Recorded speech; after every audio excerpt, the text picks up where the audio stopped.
analyze dulu, kemudian deskriptif statistik, lalu kemudian ke deskriptif, akan muncul Windows ini, kemudian semua variabelnya kita masukkan. Variabel ya, bukan pertanyaan, yang kita masukkan variabelnya X1, X2 dan variabel Y-nya kita masukkan. Lalu setelah semua variabel ini kita masukkan, kita klik option, centang variance dan SE-means. Ya, dua itu yang dicentang. Yang lainnya sama aja, biarkan. Kemudian kita continue, lalu kemudian kita oke. Maka ini adalah output untuk statistik deskriptif. Kita copy, kita copy, kita pindahkan ke Word. Ini tabelnya ini, output statistik deskriptif. Ya, selanjutnya kita melakukan uji yang kedua. Setelah uji statistik deskriptif, yang kedua adalah uji validitas dan reliabilitas. Uji validitasnya caranya adalah yang pertama kita masuk ke correlate, kemudian kita ke bivariate, muncul window seperti ini. Yang kita lakukan satu demi satu. Jadi satu variabel dengan pertanyaannya, satu variabel dengan pertanyaannya. Jadi kita uji satu-satu. Ini saya uji yang X1 aja. X1-nya kita blok dari pertanyaan dan variabelnya, kita pindahkan ke kotak variabel di sini. Setelah itu nggak usah lihat yang lain. Anda hanya harus memastikan sebelah kiri ini sudah aktif semua, tercentang dan aktif. Lalu kemudian oke. Maka ini adalah tabel validitas, uji validitas yang akan kita gunakan. Ya, ini juga kita akan copy, lalu kemudian kita pindahkan ke Word. Nih validitas X1-nya. Ini validitas X1-nya ini. Kita copy ke sini. Ya, kemudian kita balik lagi untuk uji validitas. Jangan, kan itu kan diujinya satu-satu ya.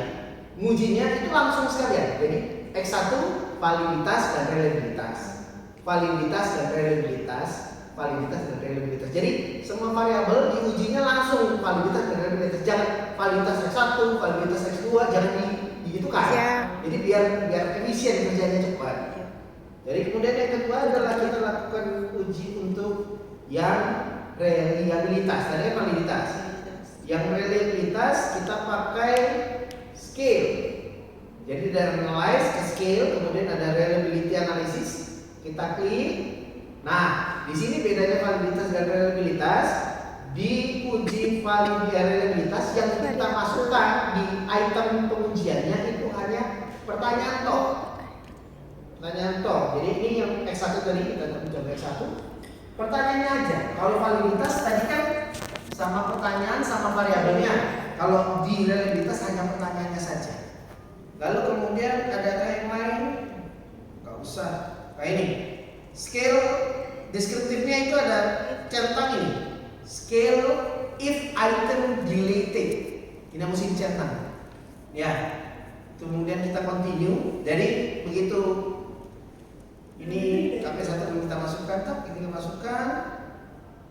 Oke, sudah masuk aja. Ya, ini sudah. Ini kita centang sini. Pastikan scale if item deletednya sudah ini. Continue. Pastikan modelnya alpha, lalu kemudian kita oke. Maka muncul. Yang kita akan ambil yang ini. Kelompok alpha. Kita klik kanan, kita copy, kita pindahkan ke Word. Jadinya ini. Ini angkanya. Lakukan juga untuk X2 dan Y.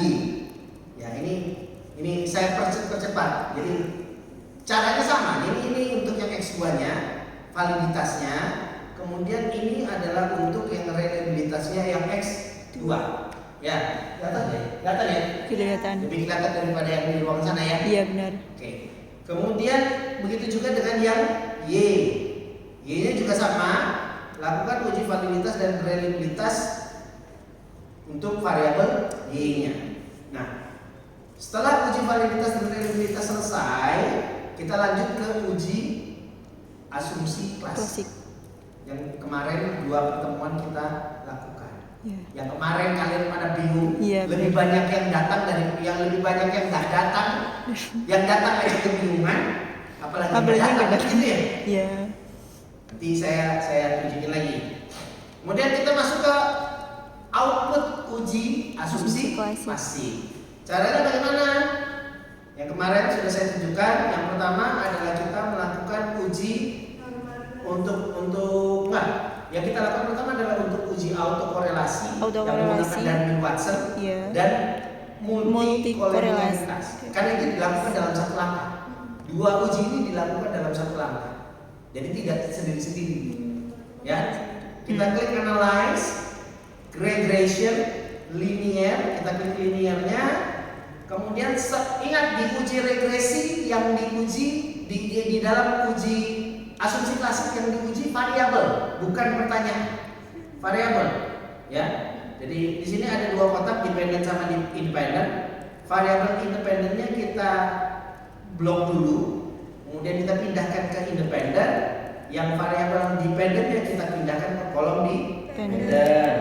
Kemudian kita klik statistik. Nah di sini kuncinya nih, ujian. Yang kita cetak di statistik itu adalah collinearity diagnostic. Ini yang nantinya akan memunculkan hasil uji multikolenialitas dan Darwin-Watson yang nantinya akan menjadi output dari uji autokorelasi. Ya. Ingat jangan disilang, karena kebanyakan disilang. Kalau disilang hilang. Yang kita cetak barusan dia langsung hilang. Jadi kita harus continue. Ya. Setelah continue, setelah itu kita klik save dulu, yang tombol save ini kita klik. Kemudian kita klik unstandardized residual yang di kolom residual. Ya, karena ini unstandardized-nya ada sebelah kiri, ada sebelah kanan. Pilih yang sebelah kanan yang di residual. Kita klik di sini. Tujuannya untuk apa? Ini nanti akan menghasilkan variabel baru yang nantinya akan digunakan untuk uji normalitas. Ini kita sudah cetak, kita okekan. Kemudian kita oke. Outputnya keluar. Ini outputnya. Ini adalah output yang akan kita gunakan untuk uji autokorelasi karena ada Darwin-Watson-nya. Dan untuk uji multikolenialitas kita akan menggunakan tabel koefisien yang ini, khususnya di bagian collinearity statistik. Tadi kan kita centang collinearity statistiknya, ini kita pakai. Tapi yang kita copy adalah dua-duanya, variabel utuhnya. Jadi tabelnya kita pindahkan ke Word dua-duanya. Ini untuk yang autokorelasi tadi, yang kita lihat itu yang saya blok-blok ini. Ini adalah hasil uji autokorelasi. Ya. Kemudian ini tombol itu tabel yang multicollinearity yang tadi, yang akan kita lihat hanya yang FIF-nya saja. Parameternya kan sudah saya lihat. Jadi kalau FIF itu, kalau nilai FIF-nya itu kurang dari 10 berarti lolos, tidak terjadi multi-core. Kemudian pengujian selanjutnya adalah kita melakukan uji normalitas. Nah ini tadi kan pada waktu kita centang unstandardized, kan muncul satu variabel baru. Ya tahu?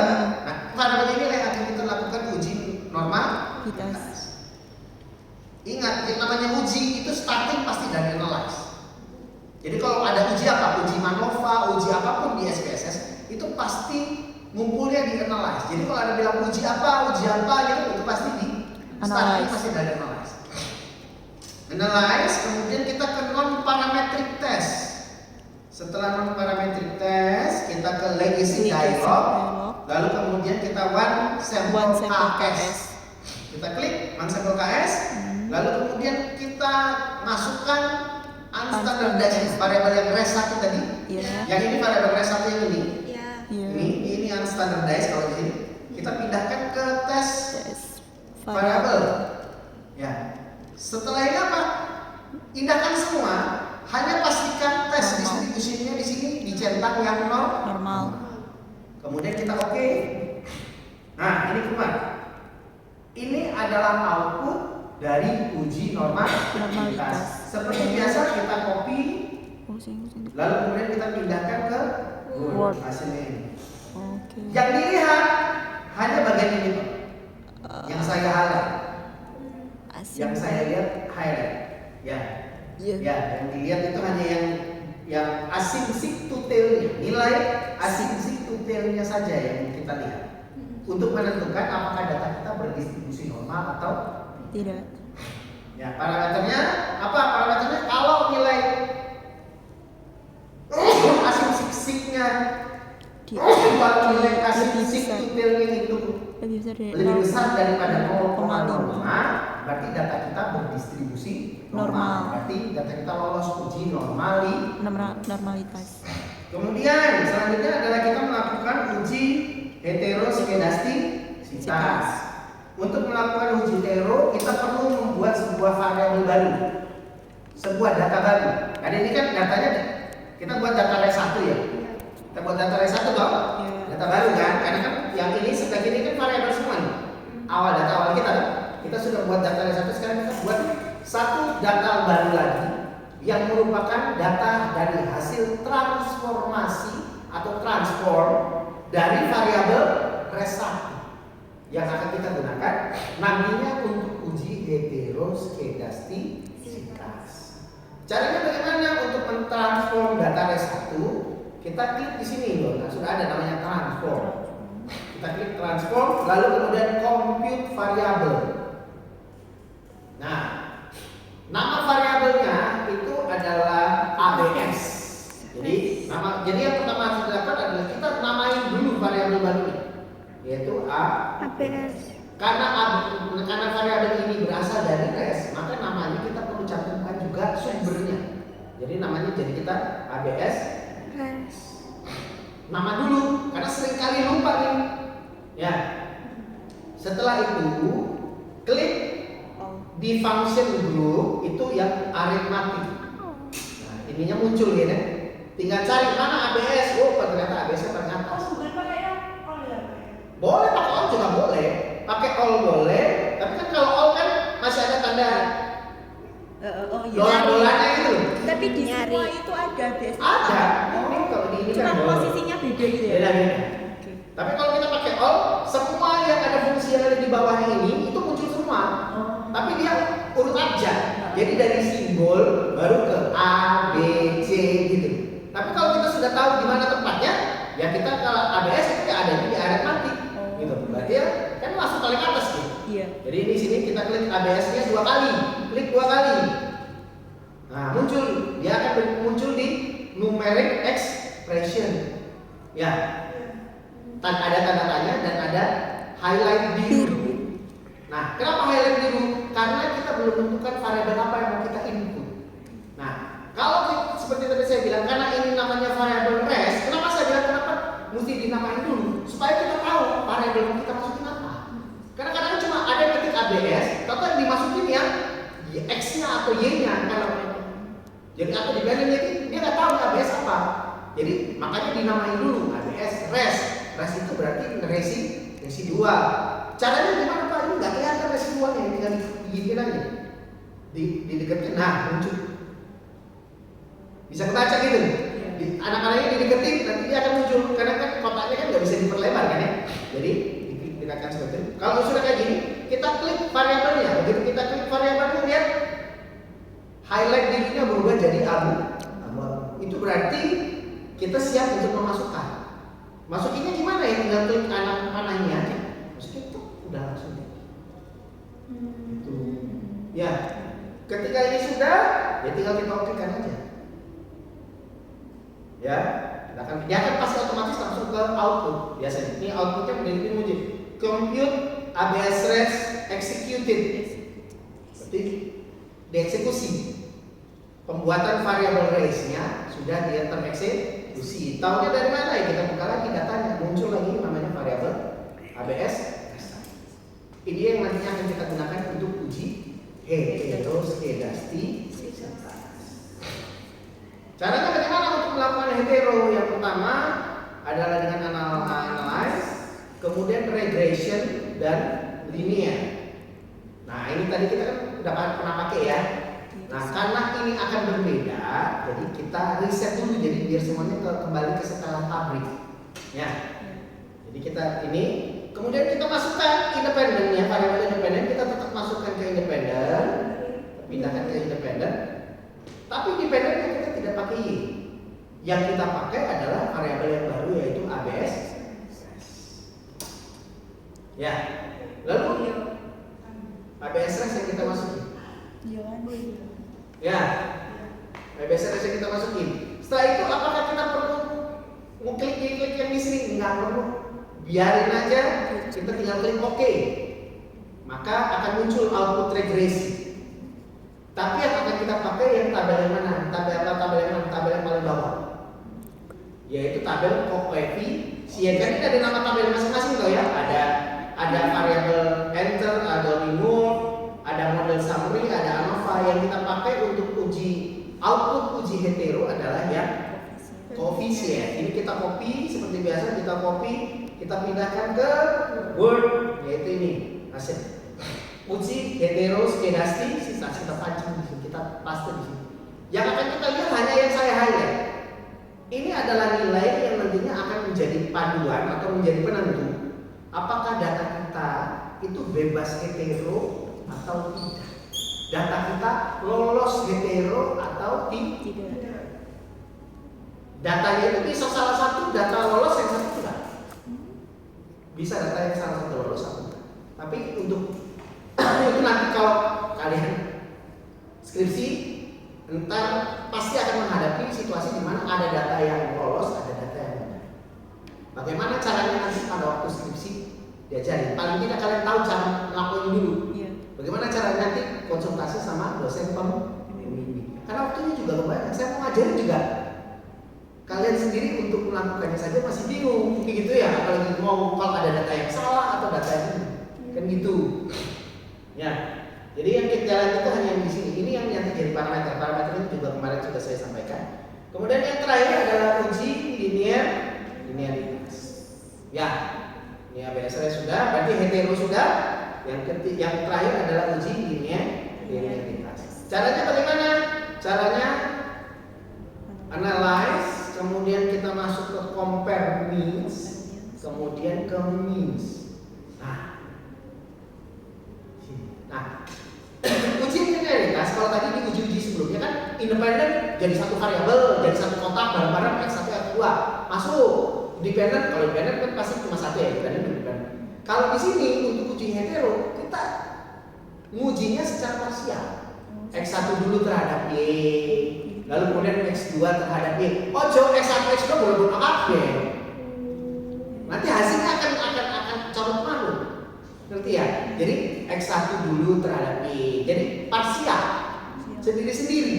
Jadi kita mulainya dari misalnya X1 dulu, kita X1 dulu masukkan ke independen, kemudian Y-nya kita masukkan ke dependen, kemudian kita klik option, centang yang di bagian bawah, yang lainnya nggak usah lihat, centang aja yang test for linearity, ya. Kemudian kita continue, ingat sekali lagi jangan disilang, tapi di continue. Baru kemudian kita oke kan, hasilnya ini, outputnya. Yang kita pakai adalah yang ANOVA table. Ini kita copy, kemudian kita pastekan ke Word. Nih hasilnya yang X1. Ya, yang dilihat adalah deviation from linearity. Ya, nilai sig-nya dari deviation from linearity. Kalau deviation from linearity-nya sig-nya itu lebih besar daripada 0,05, berarti variabel X1 kita lolos uji linearitas. Begitu juga nanti lakukan hal yang sama dengan X2. Hasilnya akan sama. Caranya sama, langkahnya juga sama. Cuma variabelnya diganti. Yang tadinya X1 kita keluarkan, masukkan yang X2. Jadi nggak perlu di reset. Kalau melakukan yang X2 nggak perlu reset, karena kan sama nih. Cuma variabelnya kita keluarin dari yang X1 kita keluarkan, X2 kita masukin, tinggal oke. Jadi nggak perlu di reset. Karena kan kita masih melakukan yang sama, cuma kita pindah variabel aja, ubah variabelnya. Oke, sampai di sini masih bisa ngikutin ya. Bisa. Sudah tahu ya, maksudnya setidaknya sudah dapat gambaran. Kemudian yang ini akan menjadi bintang utamanya, yaitu Deskripsi. uji regresi linier berganda, atau yang kita juga sering sebut dengan istilah uji hipotesis. Jadi uji hipotesisnya di sini, hipotesis itu adalah dugaan apakah variabel independen itu berpengaruh terhadap variabel dependen. Dependent. Karena regresi itu, uji regresi linier berganda itu tujuannya adalah untuk menguji pengaruh. Jadi karena kita punya punya variabel independen dan dependen, berarti kita mau menguji pengaruh apakah variabel independen kita itu mempengaruhi atau berpengaruh terhadap variabel dependen. Jadi makanya namanya uji hipotesis. Uji regresi linier berganda itu juga disebut dengan uji hipotesis. Karena uji ini digunakan untuk menguji hipotesis kita. Hipotesis kita diterima atau ditolak. Gitu ya. Nah, di dalam kasus kita ini berarti kan ada X-nya itu kan X1-nya itu kan ada konflik peran, ada kepuasan kerja. Ya, ada X-nya itu ada konflik peran dan kepuasan kerja. Y-nya adalah keinginan berpindah. Jadi kalau saya tuliskan, misalnya kita buat hipotesis gitu ya, kita tulis hipotesis, misalnya ini berarti H1 atau hipotesis 1 itu konflik peran berpengaruh signifikan terhadap keinginan berpindah. Nah, ini hipotesis satunya. Maksudnya hipotesis satu gimana? Yaitu X1 ke Y. Kemudian kita punya hipotesis 2. Ini naikkan aja ke atas biar bisa jadi satu. Ini ada H2-nya. H2-nya itu adalah berarti kepuasan kerja berpengaruh signifikan terhadap keinginan berpindah. Jadi ini hipotesisnya. Dalam penelitian ini, dalam data ini hipotesis. Nah, kita mau melakukan uji hipotesis, yaitu uji regresi linier berganda. Jadi uji hipotesis yang kita coba. Nah, untuk uji regresi linier berganda itu hanya dilakukan satu kali. Dan seperti yang saya bilang, di dalam uji regresi linier berganda itu ada 3 hasil. Yang pertama adalah hasil uji T. Yang kedua adalah hasil uji F. Dan yang ketiga adalah hasil uji R² atau determinasi koefisien determinasi. Jadi ada 3 output. Uji T itu untuk melihat pengaruh parsial. Maksudnya dari hipotesis itu kan parsial ya. X1 terhadap Y, X2 terhadap Y itu parsial. Jadi di uji T ini untuk melihat apakah X1 berpengaruh terhadap Y, X2 berpengaruh terhadap Y. Lalu itu nanti outputnya dari uji T kita akan melihat itu. Yang kedua adalah uji F. Uji F ini untuk melihat apakah kedua variabel independen, seluruh variabel independen, mau 2 atau 3 variabel dalam penelitian nanti, itu berpengaruh secara bersama-sama terhadap variabel dependennya atau variabel ini. Jadi ada pengaruh parsial, ada pengaruh simultan. Lalu yang terakhir yaitu uji R² atau koefisien determinasi, itu adalah untuk menentukan seberapa besar sih pengaruhnya. Kalau tadi kan hanya ngasih tahu ada pengaruh atau tidak ada pengaruh. Pengaruhnya signifikan atau tidak signifikan. Nah, kalau di R² itu seberapa gede pengaruhnya? Seberapa besar sih pengaruh X ke Y? Gitu. Jadi, nah itu yang dicari atau itu yang diinikan, yang diuji di dalam uji regresi linier berganda. Tidak ada. Caranya bagaimana? Kita balik lagi ke sini ke SPSS, kemudian kita mulai dari analyze, kemudian kita ke regression, kemudian kita ke linear. Jadi ini caranya hampir sama sebenarnya. Ya. Kemudian ini kita riset dulu datanya. Kita kembali lagi kita masukkan variabel independen ke independen, dependent, kemudian y-nya variabel dependent kita masukkan ke dependent, dan sama kayak ABS tadi, nggak perlu yang klik-klik yang lain. Variabelnya dimasukin, lalu kemudian kita oke, outputnya selesai. Loh, mana Pak yang akan kita lihat untuk uji T? Uji T-nya kita pakai ini, tabel koefisien. Ini uji T-nya. Ini uji F-nya, itu kelihatan ada F-nya di situ ya. Ya, kemudian uji R-square mana Pak? Ini R-square-nya, ada tulisan R-square.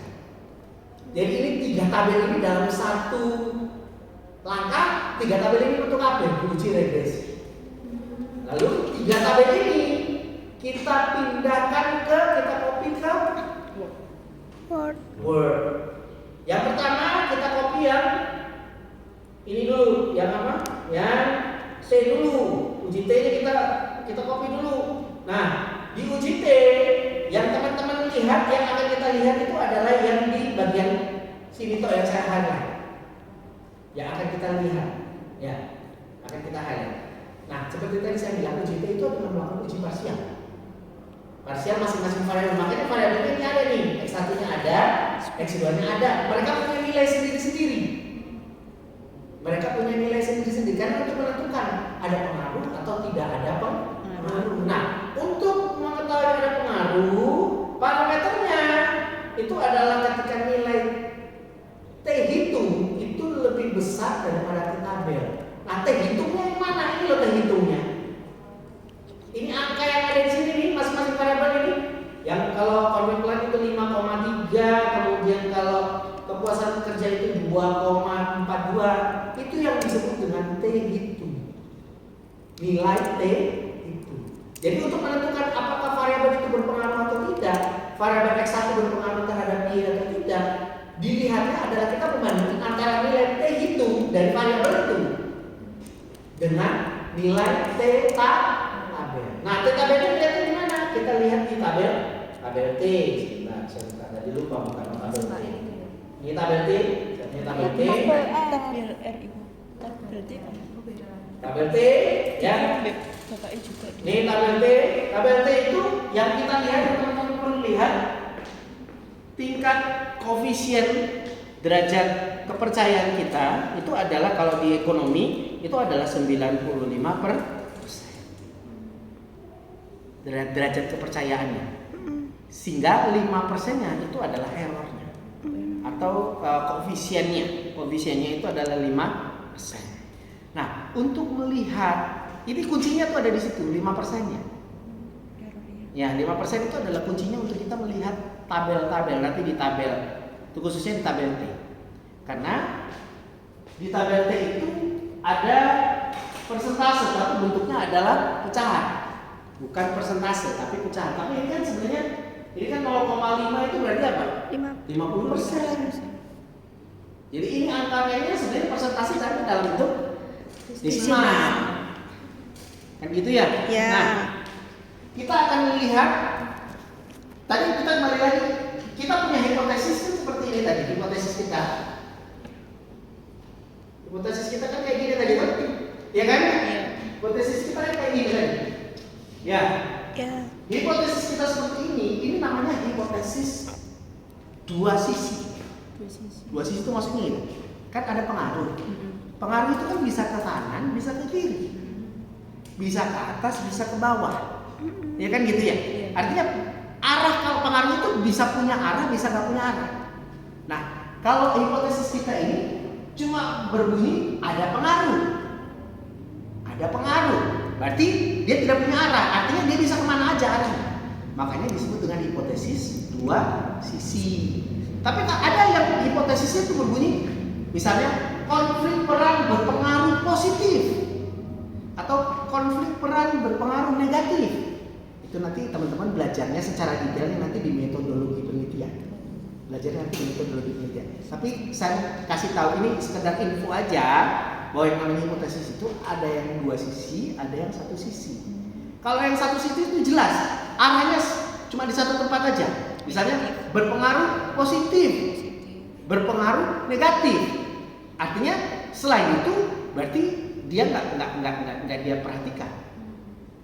Makanya disebutnya hipotesis satu sisi. Kenapa kita perlu lihat hipotesis kita satu sisi atau dua sisi? Itu berpengaruh pada ketika kita melihat tabel T-nya. Melihat tabel T-nya.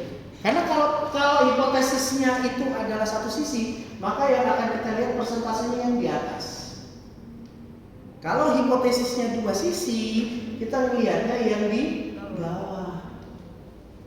Nah, karena hipotesis kita itu dua sisi, maka kita pakai yang di bawah sini. Yang ini tuh 5% tuh, 0,05 kan? Itu kan 5% kan? Nah, ini yang akan kita lihat. Ya, kolom ini akan kita cek.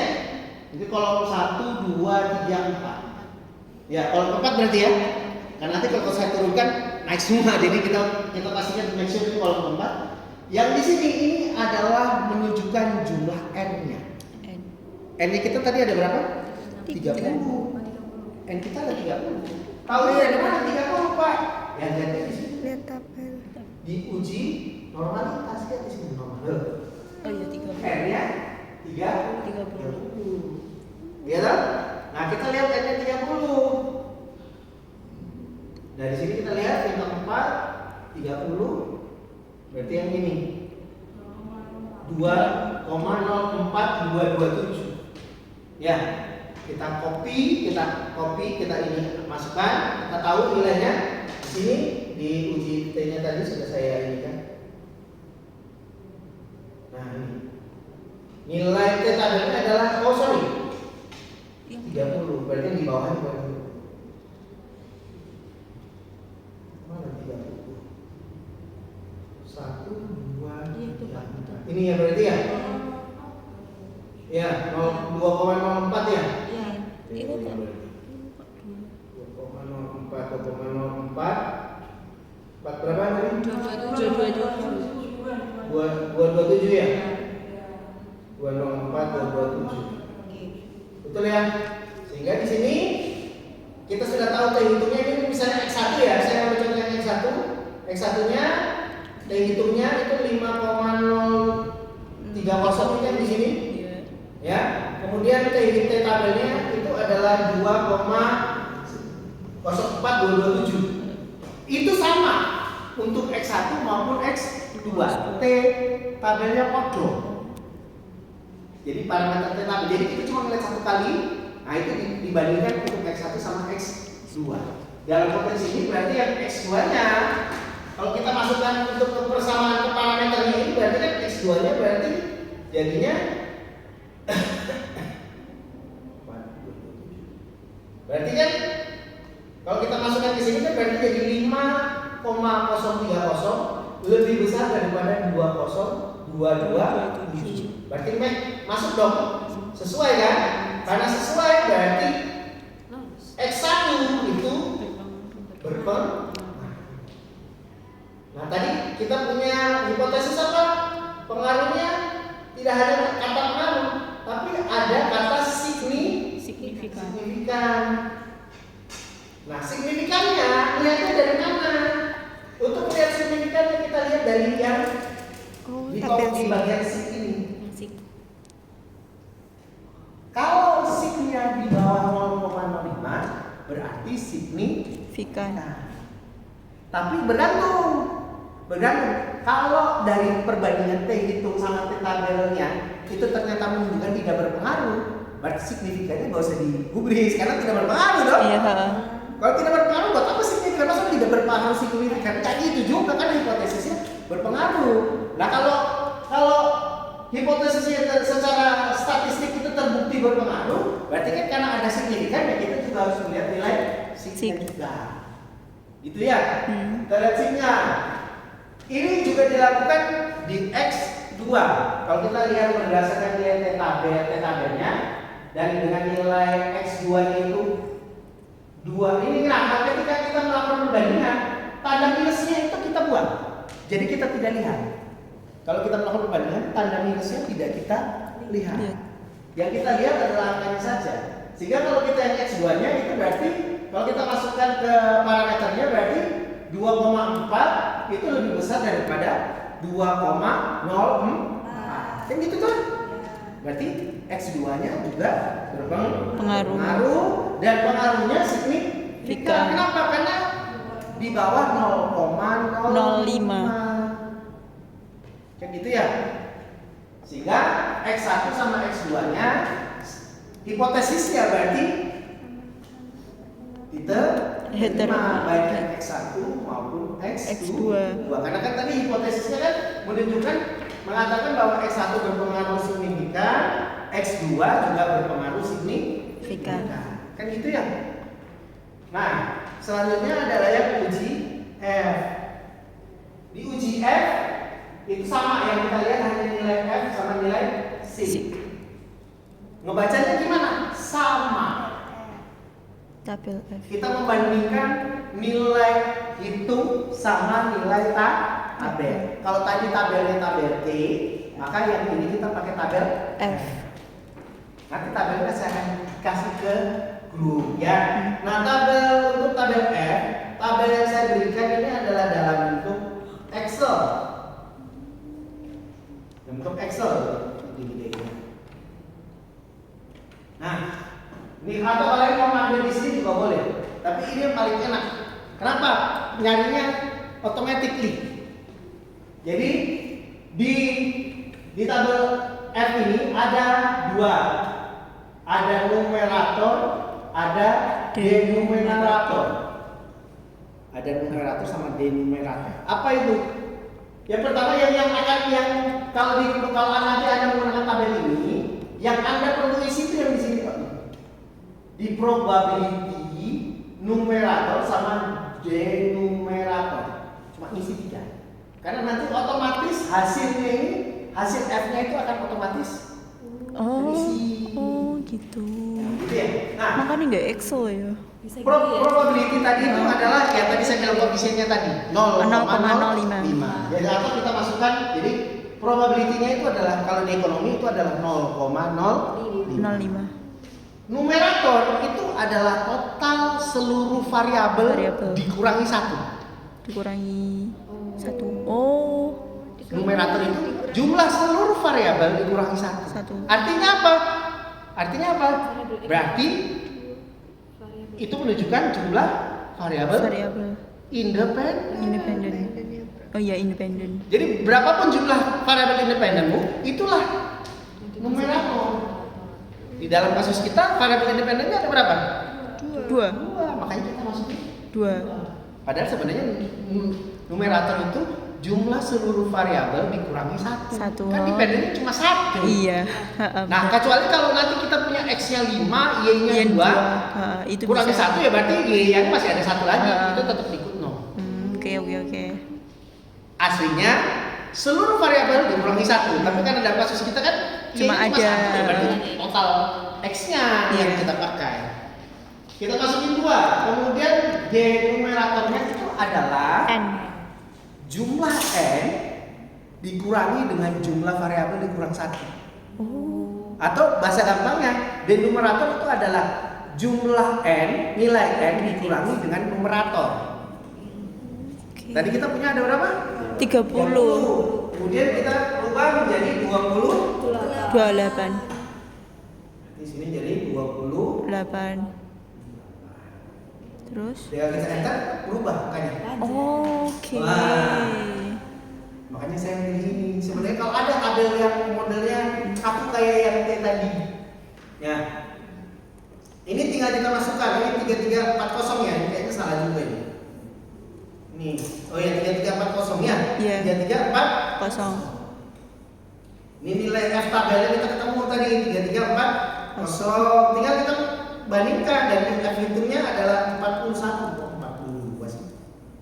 41,847. Yaitu di sini nih nilai F hitungnya. Kan ini hasil perhitungan toh. Kalau tabel kan tadi. Kita masukkan ini untuk melihat pengaruh atau tidak berpengaruh ya kita masukkan ke sini. Rumusnya F hitung harus lebih besar daripada F tabel.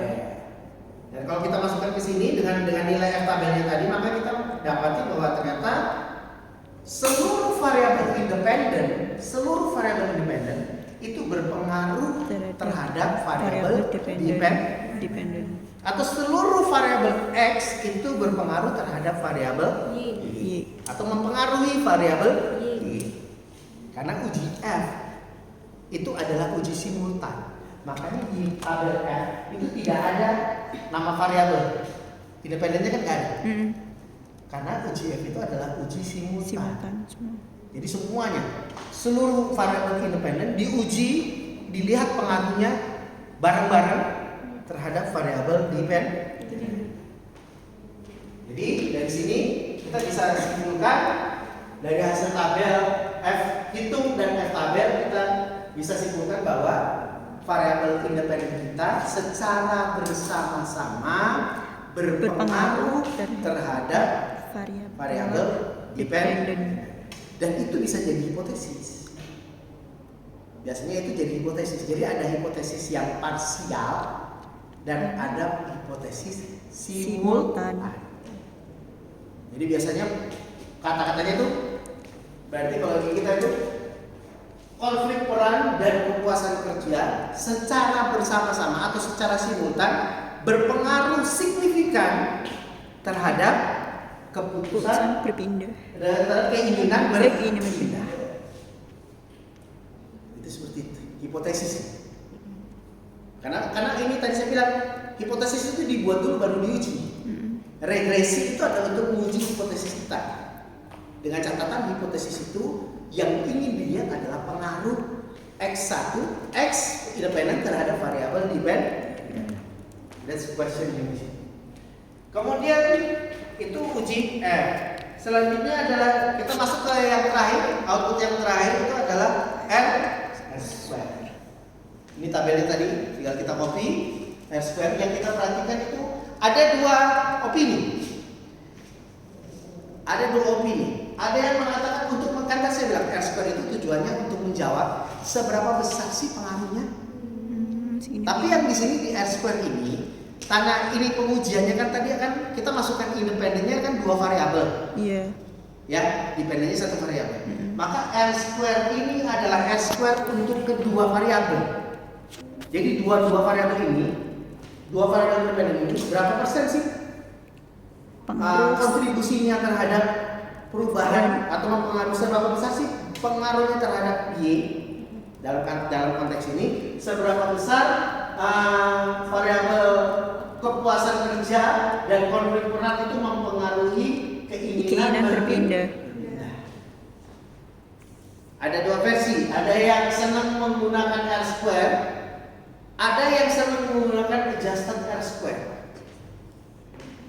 Apa bedanya Pak? Ini kalau dilihat bedanya nggak terlalu jauh ya, 75 sama 73 kan? Iya. Ya.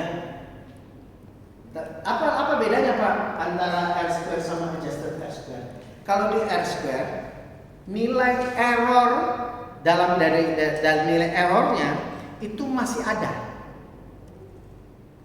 Dari perhitungan itu ada nilai errornya, itu dimasukkan sehingga muncul angka ini. Kalau di adjusted R square nilai errornya dibuang, makanya nilainya kemudian menjadi lebih kecil karena nilai errornya dibuang.